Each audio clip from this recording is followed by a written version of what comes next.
क्या आपको पता है, इंडिया की फाइनेंस मिनिस्टर निर्मला सीतारमण ने हाल ही में एक बड़ा स्टेटमेंट पास करा है, जिसमें उन्होंने कहा है कि स्टेबल कॉइन्स जैसी डिजिटल करेंसीज अब ग्लोबल फाइनेंस का गेम बदल रहे हैं और कंट्रीज़ को रेडी रहना होगा। मतलब, अगर हमने स्टेबल कॉइन्स को अडॉप्ट नहीं करा तो हम ग्लोबल मॉनेटरी रूल से पीछे हट जाएंगे। अब हम बात करें स्टेबल कॉइन्स वर्सेस क्रिप्टो की, तो स्टेबल कॉइन्स वो डिजिटल करेंसीज हैं जो रियल असेट्स या करेंसीज से लिंक्ड रहती हैं, इसलिए उनकी वैल्यू सबसे ज़्यादा स्टेबल रहती है। और क्रिप्टो वैसे ही डिजिटल असेट्स है और इंडिया में उनके लिए टैक्स भी ज़्यादा है और रूल्स भी अनक्लियर है। निर्मला सीतारमण ने ये भी कहा है कि इनोवेशंस जैसे स्टेबल कॉइन्स मनी और कैपिटल फ्लो को बदल रहे हैं।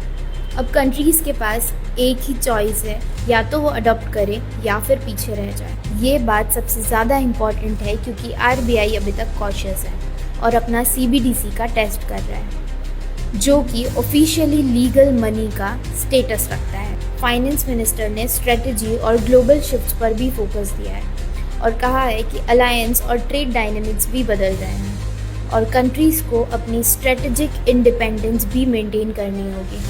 बेसिकली मैसेज क्लियर है, इंडिया अब स्टेबल कॉइन्स को इग्नोर नहीं कर सकता है और अब हमारी आने वाली पॉलिसी भी इसी डायरेक्शन में आएगी। तो आप लोगों को क्या लगता है, इंडिया स्टेबल कॉइन्स को अडॉप्ट करेगा या नहीं? Comment down and do let me know.